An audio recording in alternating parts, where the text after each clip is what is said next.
Welcome to the Weekend Booktopian. I'm Mark Harding, Content and Brand Manager for Booktopia, and this is a podcast about the books we're reading. Joining me today are Merchandising Coordinator Cass Sharp. Hello, Cass. Hi, Mark. Executive Assistant to the CEO, Zia Keirouz. Hi, Zia.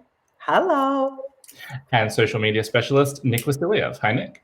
Hello, hello.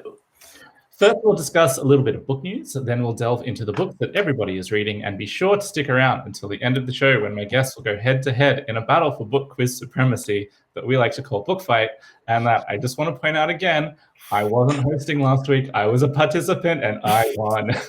Oh my God, he has not lived this down. He will not stop. You've got a taste of winning, didn't you, Mark? It feels good. I know. I did, and the reason that I'm so happy about it is because Liv ran the quiz, and because Liv was upset with me for making her lose, she rigged all the questions against me, and I still won. Oh, even double glory. I will also like to mention as well, I'm the only person out of all of the people who has had points taken off, both by Mark and by Liv, so I'm kind of a little bit livid at both of you. Yeah. And I could have won if Liv didn't take points off for me getting a really obvious question wrong, which we won't go into now because I'm still embarrassed about it. All I can say is good luck with today's quiz, Nick. Okay. To obscurebooknews.com.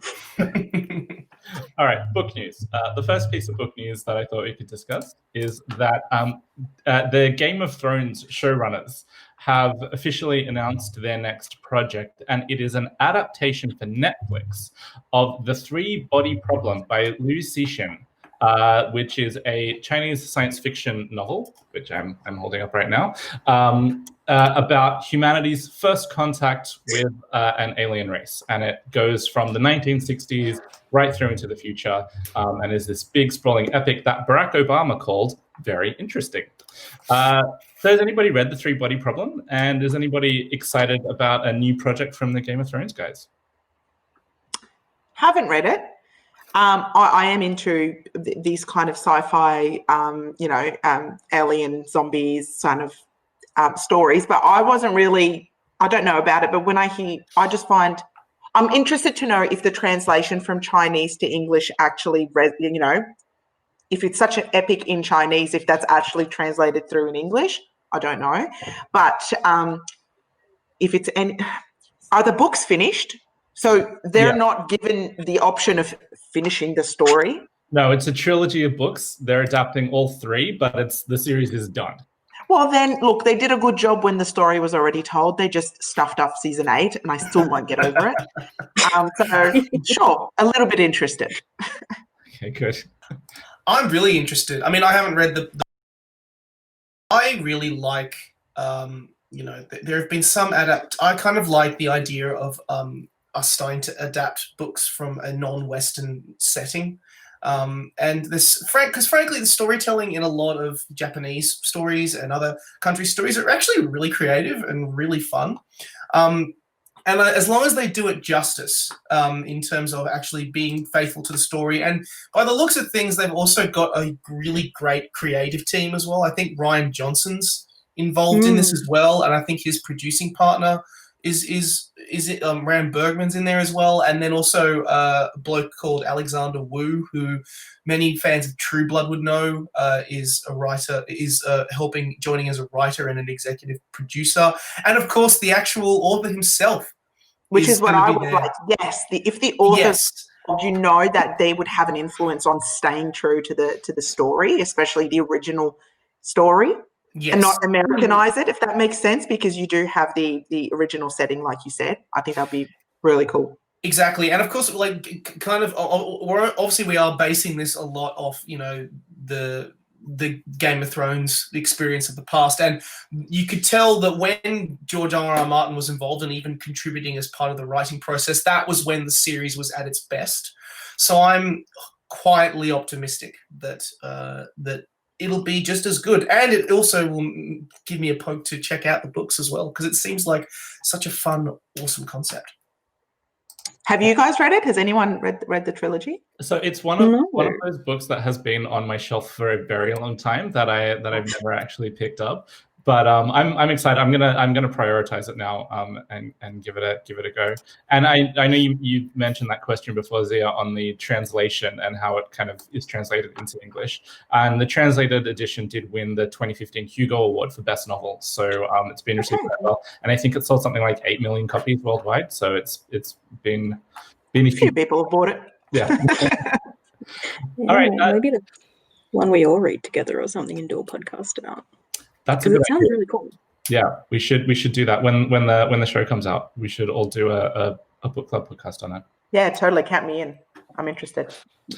Okay, so next piece of news. Speaking of Netflix, the trailer was released this week for The Haunting of Bly Manor, which is the follow-up to The Haunting of Hill House from the same creators, but this time it's based on the novel or novella The Turn of the Screw by Henry James. Has anybody read Turn of the Screw? I have. No. I have a feeling that you're going to be you are over this. excited for this one, Mark. You are over the moon for this one. I can feel the excitement just emanating from the screen right now. Well, Turn of the Screw is one of the classic ghost stories. It's a short book. It was written in the late 1800s, and it's about a governess who goes to a country estate to look after the children who live there, and then things aren't necessarily what they seem. And in the book, it's very much kind of plays in that area of is there something supernatural going on, or is she just crazy? It's one of those kind of stories, but it's really good. I urge you all to give it a read, because as I mentioned before, it's like 90 pages or something. It's pretty short, so I don't know how they're stringing this out into 10 episodes. But obviously they've changed the setting so that's in America now, and there's obviously a lot more in there. But I've been eager to see a good adaptation of this for a while, so I'm excited. Did anybody watch Haunting of Hill House? Can I be honest, Mark? Yeah. I'm 37 years old and I cannot watch horror, sci-fi, paranormal stuff. I will not sleep with my feet outside the blanket. I live alone with my young kids. I'll probably sacrifice them and run out the door. Last night, I watched the trailer, and as I was watching and that Willow song came out in the trailer, my son woke up and ran into my room. He's like, "What's that song? It's creepy." And I shut myself. No, thank you. I am not my thing. I'm actually scared. Makes me paranoid. So I get scared as well, but I still enjoy watching it. But like, can I just go on a slight tangent and tell you guys the story of how my oldest daughter learned the F word? Oh, wow. Yes. Okay. So one night I had watched something really frightening. I can't actually remember what it was, but I had gone to bed and I was obviously like a bit freaked out. My partner was traveling at the time. So it was just me and the kids in the house. And I woke up in the middle of the night and there was a figure like leaning over me, like in bed. And my fight or flight response kicked in. And I'm a fighter, turns out. And I told the ghostly figure to get the F away from me. And it turns out it was my daughter. We're going for some comfort. Bless. She never came into your room again. Sounds like she loved this new show, Mark. It sounds great. Yeah, so everybody should watch these shows. Oh my goodness. Oh, Cass, are you into horrors and paranormal stories and all of that? Not really. I think I haven't really watched them, but it's because my brain can kind of come up with something worse than whatever's going to be in there. So like the anticipation anxiety like just stops me from seeing horror movies. I can feel with that. Yeah. Yeah, so it's not for me, but I mean, it's great for whoever it is for. You know what I It's a mean? big industry, I'm sure. All right, last bit of book news before we get into what we're reading. Very big book got announced this week. Viral sensation and recipe video lockdown star of the year, that's what I reckon, has announced a book which is going to be coming out towards Christmas time called Uncook Yourself, A Rat Bag's Rules for Life. Is there anybody here who doesn't absolutely love Nat? Put your hand down. Love. Champions. Love. So I love the much trailer. fun. Like just the chaotic energy of it and like the quick cuts and he's in a dressing gown. Like He's just- awesome. I think it's going to be great. Like, I can't wait to catch up on his stuff and see what his actual books are like, because it seems really fun. Yeah. Yeah. There's like, feels like there's nothing he can't do.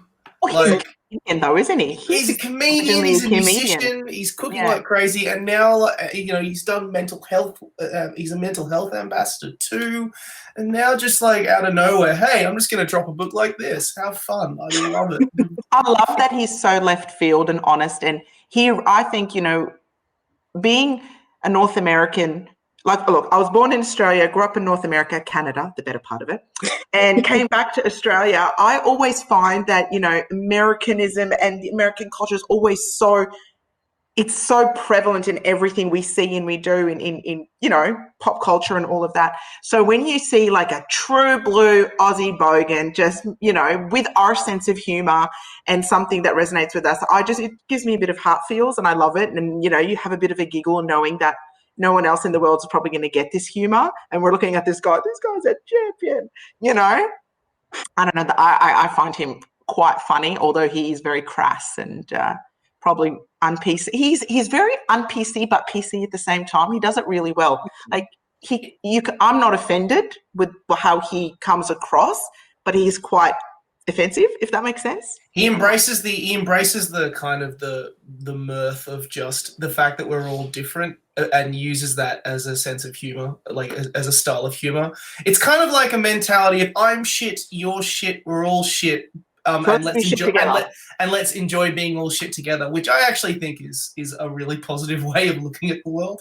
Yeah, not condescending comedy. I like it. No, it's not condescending. It's like done with mirth and warmth that no one ever really takes it seriously, generally. And it just plays into that classic idea that swearing is funny. It is. It's really funny and makes you feel so much better. Defecation throws really his recipes. Yeah. I haven't yet, but I've just seen the cover reveal, and I love that his profile picture on Instagram is like his high school photo. Yeah, with the pimples, with the acne. It's awesome. It's so hot. Love it. All right, shall we get into what we're reading? Cass, what are you reading at the moment? So I'm reading 2 books. I'm still reading one that I mentioned on our YA podcast, which is The Fandom. So this is, for a quick recap, it's about these kids who are really into a fandom called the Gallows Dance, which is like a dystopian fantasy. And they go to Comic-Con to meet the celebrities who play the characters in the movie adaptation. And the scaffolding falls in, and they wake up and they're in the world of the Gallows Dance. And at first they think it's a cosplay event and it's just on a huge scale, but then one of the main characters dies and they get swept up in like the canon of the book and like trying to follow the things, but not really. So I'm like 40% into this. It's really good. And I'm also reading The Long Class Goodnight by Sammy J, which was his kid's book. It's so funny. I've just been wanting to reread it for a long time. It's about this kid who he gets detention for something he didn't do on his first day of year 7. So because everyone has all these rules they need to follow, they can't leave. Like, he can't leave to go to detention until the bell goes. So he breaks the clock tower and the bell. So everyone's just there over the weekend. And it's amazing. It's like a story of malicious compliance. I love it. It's very funny. That sounds like a lot of fun. What age level is that one aimed at? I think our website says like 9 and up. Like, it's not super difficult to read, but it's very funny. And like in the first page, his dad makes a joke about like, you're going to be chased around because you're a loser kid. Like, people are going to pick on you, like bullies and bosses and real estate agents. Like, it's got this sense of humor that adults can relate to as well as kids, and I really enjoy that. Great, thank you for that, Cass. Nick, what are you reading? I have brought 2 books along with me this week. And the first one is a book that I've been wanting to read for a really long time, and it's by the wonderful Malala Yousafzai, which is We Are Displaced, which is a book that I've really wanted to get into for a long time. And it's essentially a story of her journey and stories of refugee girls from around the world. It's essentially a collection of kind of short stories and collections of stories from girls. There's, Malala talks a lot about how, there's over 60 or 70 million people that are currently, displaced in person, often by things like externally. And it tells the story of just from different girls from different perspectives all around the world, and the different experiences they have within the context of displacement, and kind of from that it present and often that's kind of subject matter would sound very like, wow, it's more of a reminder of all of the crap that we're dealing with these days. But what's really great about it from reading it is that Malala frames it in a way that you basically feel like, hey, that these problems are fixable problems, and that the actual people who are displaced are very they are talking about that they still have aspirations of being able to get out of this situation and resolve this situation and fix this situation, and which is a really kind of optimistic way of looking at things. A particular highlight story that I really love is the story of I hope I'm pronouncing this correctly, Zainab, and she's living in the US, and she tells the story of her sister. Like, they're originally from Yemen, and her sister travels to Italy and meets another and falls in love, which is a really cute story, and it's also kind of heartwarming in the fact that it actually happens in real life, which is really good. So highly recommended. Really great, empowering book about someone who's improving our lives. I mean, I was lucky enough to actually see Malala in person. She came to Sydney for one show with where she was with Annabelle Crabb and hosted her on stage, and I was lucky enough to go along with my partner, and she was just so eloquent and fantastic and wonderful to listen to, and so optimistic, which is something really that is so lovely to hear about and so refreshing in today's world, that someone who has come from such a difficult background and is still optimistic about it, about making positive change, which was great. And the other one, which I've brought along with me, it's a bit of a weird one. So I recently went into the Booktopia offices, and this the last couple of weeks, and this book, I haven't actually read, quote unquote, the book, but it's been sitting, there's these small little versions that have been sitting around the office, and I brought one home with me. And from what I have read of it, of the 30 pages that you have available, it's something I want to pick up. It's called 10 Things About Writing, which our very own office is actually putting out, Booktopia Editions is putting out, and I've actually been genuinely reading it and really liking it, and I actually want to buy the full version when it comes out. And it's by Joanne Harris, and it's basically, I'm a sucker for any books that give you pointers about wanting to improve your writing and improve your style and everything. And she goes into things around the actual process of starting your workspace, how to actually clear your mind and actually have a work process around it. And we actually have a podcast coming up with Christopher Paolini where he actually talks about his own work process as well, getting into the headspace to write, investing the time to write, how to actually do ideas and planning and all sorts. And also, how to even the idea of putting yourself in, because often you'll set yourself rules and you'll put yourself in a box around how you should write, and that's not a very creative way to do it. So even though I've only got a very tiny taster version of the book right here in front of me, I am really excited to get the full version and read that entirely. So yeah, highly recommended. Joanne Harris, 10 Things About Writing. Excellent. What about you, Zia? I'm writing notes so I don't forget. It's Friday. Well, there are two books that I'm reading, but also wanted to mention a book that my kids saw me scrolling through Instagram yesterday, saw the Booktopia, one of the Booktopia posts about Pig the Blob, and they're like, another pig book! We want it! So they're huge fans of Aaron Blaby, and we love the pig, so I can't wait to see that lazy little bugger, what he's doing. So that's getting going in my cart this afternoon. I don't know if it's I should know, but is it on pre-order or is it actually available now? Nick, you put the post I think it's still pre-order. Yeah. It's pre-order. I think it's in pre-orders right now. Yeah, awesome. And there are still signed copies available, I recall. Yes. I think I missed out on the last time. So, yes, I'm actually writing that as a task to do today. Thank you. I am reading a book that's sat on my shelf for a very long time, The Handmaid's Tale by Margaret Atwood. I'm a sucker for a dystopian story. And I only just halfway through the book realized it's a tragedy, and I was like, oh, no happy endings here. I'm not assuming happy ending, so I'm halfway through. It's quite sad, but it's so descriptive of such a world that is so like a world that is so stifling, but there's still a lot of gaps missing in the story. I've noticed Margaret Atwood doesn't really tell you where they are and why they're like this, and the outside world. Like, it reminded me a little bit of 1984, where the enemy is like this mysterious. You don't know who they are, and it's always changing who the enemies are. Eurasia, East Asia, or whatever, who it is. Every day it's a new enemy, and this stifling community that literally I actually get claustrophobic just reading it. So awesome. And the story of this woman whose job is to breed, and it's her telling of her experience in this society, and it's bizarre but it's so well written. And I always like to read the book before I watch the show, and everyone, the show is quite acclaimed. And I know there's another book as well that Ben really recommended by Margaret Atwood as well. I think it was the Pre. The Testament. The Testament. Yeah, that was the big book of last year. Yeah. So I'm setting myself up to read that one. So I'm halfway through The Handmaid's Tale, and I'm thoroughly enjoying it. I'll be a bit claustrophobic when I do so, but it's all in good fun.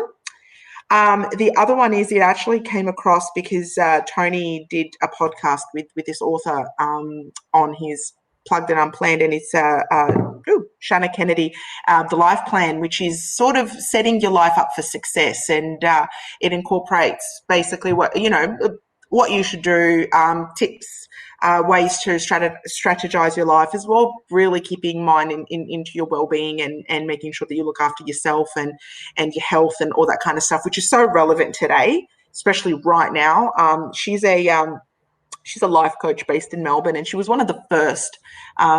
She's been doing it for about 20 years, and she has other books as well available. Those are the two things. It's a beautiful book as well. Looks really nice. The photography is so just gorgeous and simple in it as well. It just gives you, even visually sets you up for the mindset, which I found really good, instead of just grabbing a book and it's just all words, and it's beautifully done. So those are the two things I'm reading at the moment, and my kids are about to read Pig the Blob. That's it. That book there, it sounds like I feel like I've done the opposite of like all of that advice in my life. Set yourself up for success. I've embedded myself in failure. I think we all would probably relate to that. And then when you see a book and you're like, this is what I'm going to do. And look, out of the 20 lessons every book gives it, if you take one and try to embed a habit, you should be very proud of yourself. But we all muck up. See how I used a proper word this time? I'm learning. Excellent. All right. Well, thank you for sharing all your book recommendations, guys. And we're about to get into Book Fight. But before we do, we're doing a new little segment on the podcast because we have a sponsor this week. This week's episode of the Weekend Booktopian is brought to you by The Brisbane Line by J.P. Powell, which is an engrossing murder mystery set in World War II Brisbane. As World War II ravages the world and the Japanese Empire has its sights set on Australia, the Americans have come to save us. But not all soldiers are heroes, and not all heroes are soldiers. Sergeant Joe Washington, a U.S. military police officer, loves music and photography, but spends his days delving into the sordid and petty crimes committed by the thousands of American troops passing through town. While trying to find stolen gasoline stores, he is sent to investigate the body of an American soldier found dumped in a cemetery. Suddenly, Joe is up against notorious detective Frank Bischoff.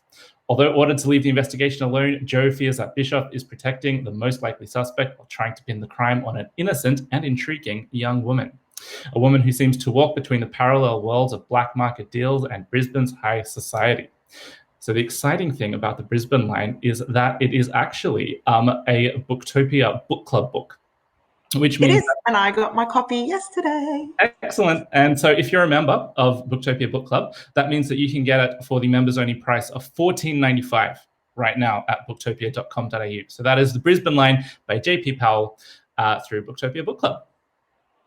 All right. Are we ready for Book Fight? No. That's straight away. That's the wrong answer. So Absolutely not. gonna lose a point for that, Zia. I am going to lose. Look. Okay, so this is Book Fight, where all of my guests go head-to-head in a battle for book trivia quiz supremacy. Last week's questions were very hard. This week, I think it's a bit more accessible. Fingers crossed. Are we ready? No, not Take the gloves off. I'm gonna try and be nice with the scoring this time. I'm not gonna be. I don't trust you. I'm none from two when it comes to nice scoring with you guys. You've been so mean to me. Look, I'm watching out for Cass, smiling assassin right there. No, Yeah. I was gonna say Nick's like personal review when it comes to like 1 year is just gonna be Mark picks on me in the podcast, and he always. It's funny, like you guys think it's like, oh, he's being mean in the podcast, but I have to go back and edit this. I have to go back and listen to it, so I have to relive it again and again and again and again, and it hurts. It really Smiling, he goes, yes. Yeah, and it starts to hurt my feelings a little bit. Like I'm not bitter or emotional about it, but you get the general idea. No, not at all. Doesn't sound at all like you're bitter. No, not at all. Not at all. I'm almost tempted to remove this as a segment because it just causes problems. But it's Everyone gets personal issues. super offended. But it's Maybe so we'll much get some fun. complaints to HR. Oh yes. You like that? Okay, are we ready? Question 1. Wait, Mark, we need buzzers. We need buzzers. yes. Thank you. Yes, buzzers. So everybody has to choose a word that they're going to use to buzz in with to claim the question. So Zia, what word are you going to go with? Oh, That's a good one. Oh, That's very strategic. I like it. Cass, what about you? Post it. All right, and Nick. They've been flying around the construction site that is below me at the moment, so my word will be brick. All right. Okay, so question 1. Which best-selling book did singer Adele recently credit with changing her outlook on life? Post it. Cass. Untamed by Glennon Doyle. Yes, correct. Ding. That's a point for you. Okay, question 2. Which novel opens with the line, "The first thing you find out when your dog learns to talk is that dogs don't got nothing much to say"?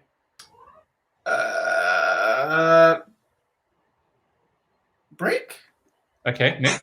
I don't want to say animals in that country. No, it's not. No, because no, she finds out about that later. No, so it's not animals in that country. It's yeah, I got nothing. I don't know. Anybody else want to have a guess? It's not the animals in the country. I'm thinking of this book I read like years ago in high school about this kid that dies and goes to hell, but his dog can talk. And I can't remember what it's called. It's probably not that, because that seems like a very obscure, maybe Fever Dreamed by Me book. I want to find it now, though. Zia? is that something they start talking about poo afterwards or something like that? The following lines in that book? I don't know. Okay. Oh, I just read the first line when I was doing my research. It's Anyway. not like the lobster or anything, is it? Like No. The Night of Letting Go. Hmm? I googled that. I Is it googled Marley and that. Me? I don't It's- know. What else is the dog The name? Night of Never Letting Go by Patrick Ness. Is that the one? That is right. Did you just admit to Googling it? I did. So I should get only a half honesty. monster. a point. No, nobody knew it, so we have to tell the audience. I would tell the audience when nobody gets it because I have the Oh, answer. sorry, Mark. I was helping, collaborating. I'm tempted to take a point off for the Googling. No, But yeah, it's cheating. But It I'm is trying cheating. not to be mean. I'm trying to be fair this week. So 2 points. No, 0 points. Everybody gets 0. Everybody gets 0. Go back to Okay. 0 again. Next question. I have a feeling nobody's going to get this one, but anyway, I'll ask it I'm anyway. distracted You really by have that. to include pop culture questions when I'm on this. Heavily pop culture. Ooh, okay. Okay. The Living Dead is a new novel by Daniel Kraus and which legendary, but now deceased, horror master?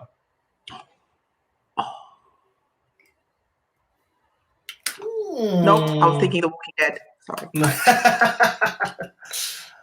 Anybody? I'll give a clue. He's a horror master who's known for film as opposed to books, or was known for his film.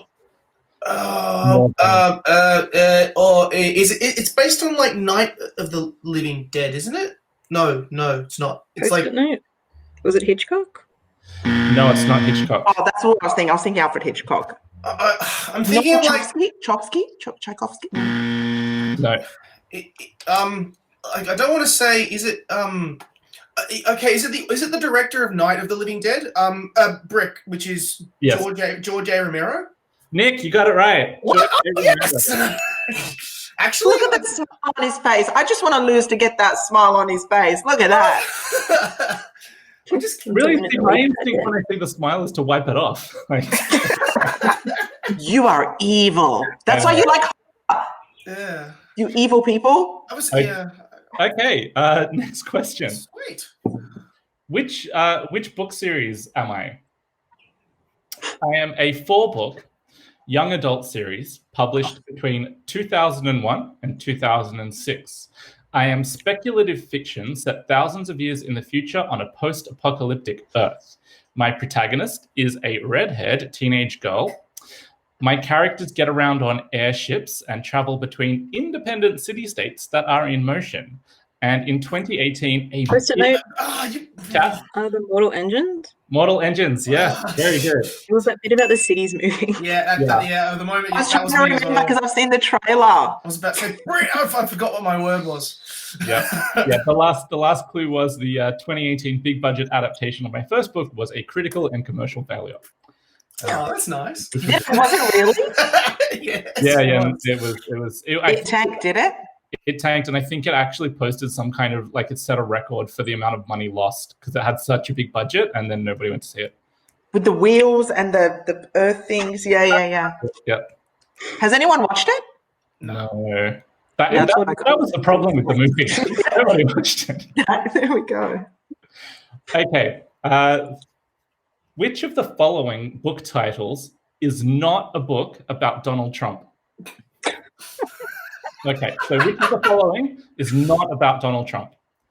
Too Much and Never Enough, Fear, The Room Where It Happened, Rage, Unhinged, Fire and Fury, Decision Points, or A Warning? Brick. Post. Oh, I got a brick there. What was that, Nick? The Room Where It Happened? I don't recall that there's a sort of book. That is the incorrect answer. The Room Where It Happened is John Bolton's recent book about his time working for Trump. Okay. Oh, Post-it note. H.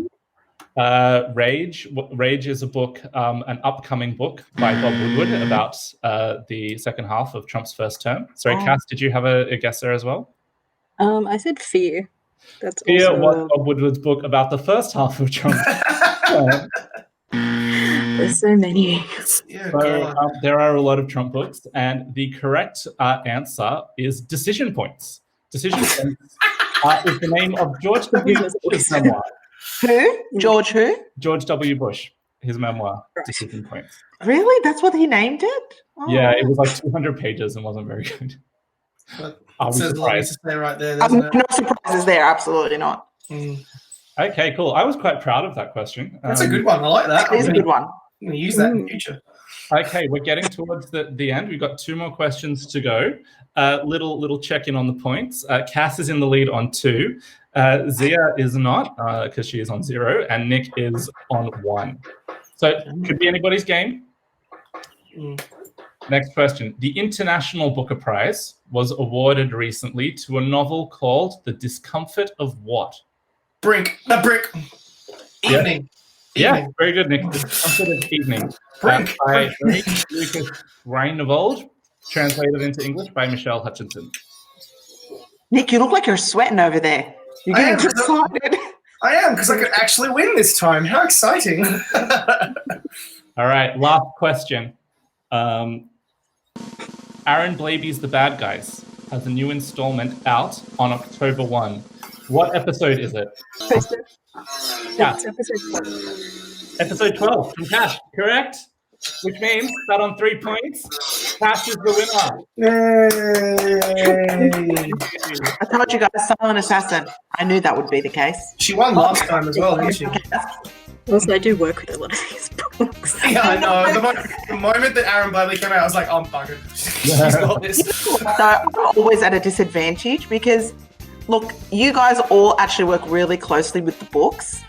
So I always find I am at a disadvantage actually because I don't I don't actually because you won the first one. at Booktopia, actually having touching and reading and reviewing. You guys do the fun stuff. I do the real work. Oh, here we go. Shots fired. Next time you're on the podcast, Totally joking, guys. No, but I wish I did. I wish I actually got to anyway, Look. that's an event here. Anyway. Zia, next time you're on the podcast, I'll make sure to include some questions about like admin for Booktopia or something. There's some other questions, Leo. Code word to actually print on the printer. No. Oh, God, that just made my job sound so menial. Darn it. I do more than that, guys. You do. You are amazing. All right. Well, thank you to all my guests for joining me today. The Weekend Booktopian is produced by Nick Wasiliev, and you can find links to all the books we've discussed today in the episode description, or you can find them on booktopia.com.au. And you can listen to all of our shows for free on SoundCloud and iTunes, including our recent interview with world-renowned chef and food writer Yotam Ottolenghi. Until next time, thank you for listening and never stop reading. Thank you for listening to the Booktopia podcast channel. Don't forget, you can subscribe to us on SoundCloud and iTunes for free and get access to hundreds of author discussions, book analysis pieces, and more. Or, if your eyes need a workout, head to Booktopia TV on YouTube. Don't forget, for all books featured in this podcast and for access to a whole bunch of other fun content on our blog, head to Booktopia, Australia's local bookstore, at booktopia.com.au.